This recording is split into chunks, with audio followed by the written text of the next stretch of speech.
Kabar baru datang dari kandidat atau calon presiden Anies Baswedan. Sepertinya pertemuan antara Nasdem, Demokrat, dan PKS makin hari makin merapat. Mereka sedang mematangkan beberapa hal. Kabarnya sih begitu.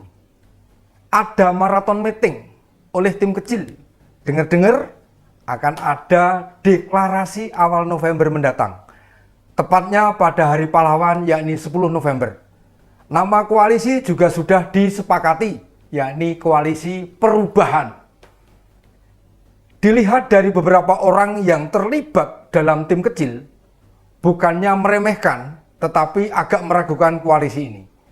Mampu bertahan sampai hari H coblosan, 14 Februari 2024, atau kira-kira 16 bulan mendatang.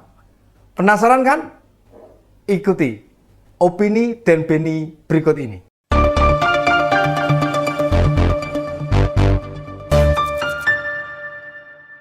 Memang minggu ini jadwal koalisi perubahan begitu padat. Mereka melakukan pertemuan dan intensif melakukan persiapan. Kita tentu percaya bahwa deklarasi berhasil digelar 10 November mendatang dengan pasangan Capres dan Cawapres Anies Baswedan dengan Agus Harimurti Yudhoyono. Perwakilan ketiga parpol bakal berbaris di belakang mereka dengan senyum riang gembira. Tapi benarkah semua akan berjalan sesuai skenario dan tanpa hambatan sama sekali? Kita tahu bahwa tokoh-tokoh yang bertemu berkumpul serta ikut dalam pembentukan koalisi perubahan ini punya ego masing-masing. Ada Pak SBY dan Mas AHY dari Demokrat ini, ada Pak Surya Paloh dari Nasdem, ada Pak Ahmad Saiku dari PKS, serta ada Pak Anies, juga Pak Sudirman Said yang bakal jadi ketua tim pemenangan. Sudah disiapkan pula konsultan mereka, Pak EF Saifullah Fatah. Bagi yang belum menyimak tayangan Om Ben episode 21 kemarin tentang EF bakal jadi konsultan Anies Baswedan, silahkan didengarkan dulu, nanti baru dilanjutkan dengan pembahasan di sini. Oh iya, ada satu nama terlupa, Pak Yusuf Kalla.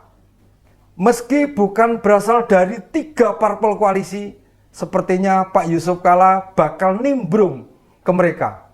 Sudah ada beberapa pertemuan informal yang melibatkan Bapak Yusuf Kalla.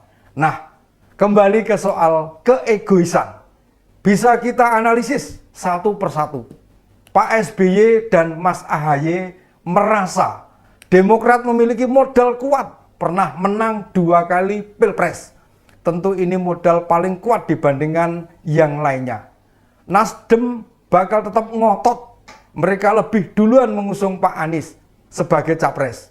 Jadi inisiatif itu ada di Nasdem dibandingkan 2 partai lainnya.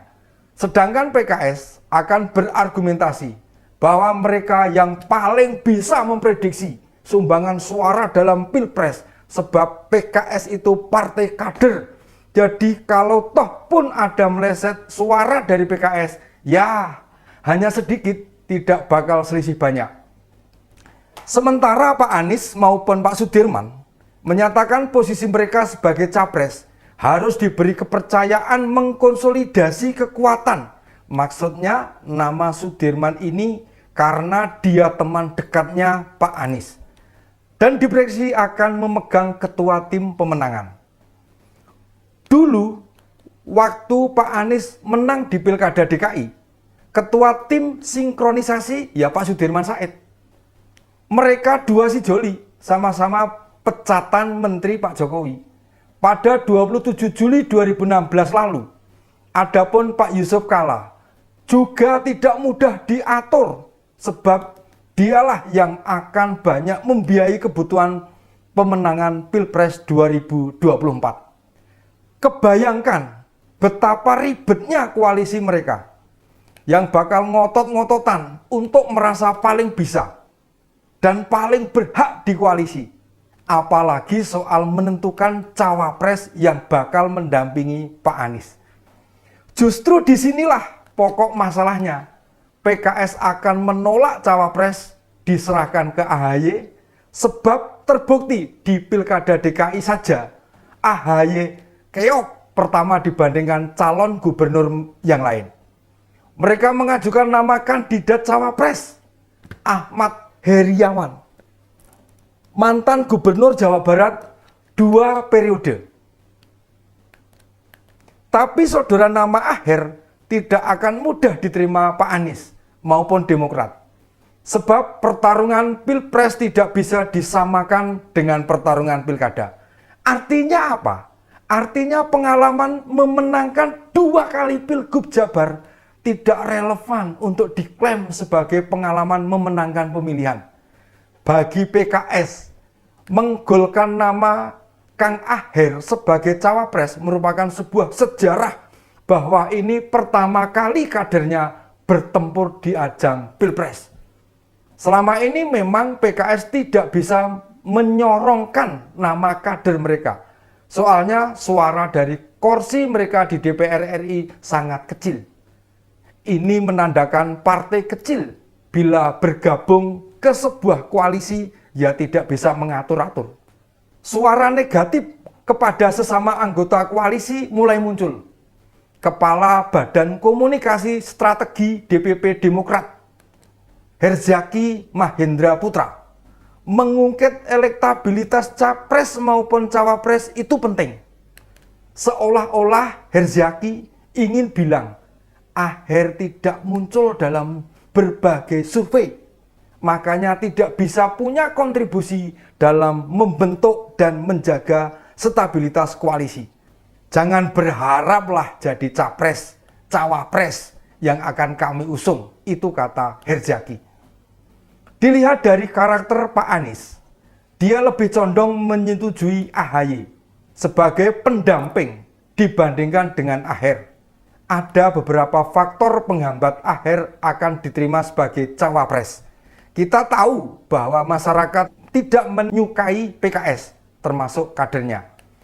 Mau dipaksa apapun, anggota koalisi harus realistis memasangkan Anies Aher akan menanggung beban yang cukup besar. Dari sisi usia, jelas AHY lebih muda, serta lebih energik, juga populer. Dan Anies sadar akan hal itu. Di sisi lain, kapasitas PKS mendukung pemenangan Pilpres hanya bertumpu pada kader. Sedangkan dengan Demokrat, Anies akan jauh lebih bisa mendapat kebebasan, ruang gerak, dan juga bahan bakar kampanye. Jadi, memilih cawapres, AHY atau Aher, sebenarnya sama beratnya. Maka yang akan jadi penentu untuk memilih malah bergantung suara pada Sudirman Said. Dialah yang akan banyak bermain peran. Sudirman Said termasuk orang yang suka bermain di belakang layar, mirip-mirip EF Saifullah Fatah. Sedangkan Anies suka publikasi, makanya dia menyerahkan segala pembahasan di koalisi ya kepada Sudirman Said. Saking dekatnya hubungan mereka, Sudirman ditunjuk sebagai komisaris utama Transjakarta 7 bulan sebelum Anies turun dari kursi gubernur. Lihat saja nanti, menjelang pendaftaran akhir capres dan cawapres, mereka akan bubar jalan. Karena kesepakatan-kesepakatan yang mereka bahas tidak akan menemui hasil. Mungkin jika diprediksi ya tahun depan. Akhirnya, ketiga partai itu akan bubar jalan dan merapat ke koalisi yang sudah ada. Satu catatan penting, PKS tidak akan merapat ke PDIP. Dan ketika itu terjadi, mereka tidak akan dapat apa-apa, serta menyesal tentang apa yang mereka jalani maupun hasilkan. Kita tinggal tepuk tangan. Sampai ketemu di Omben Opini dan Beni episode berikutnya. Singkat masih.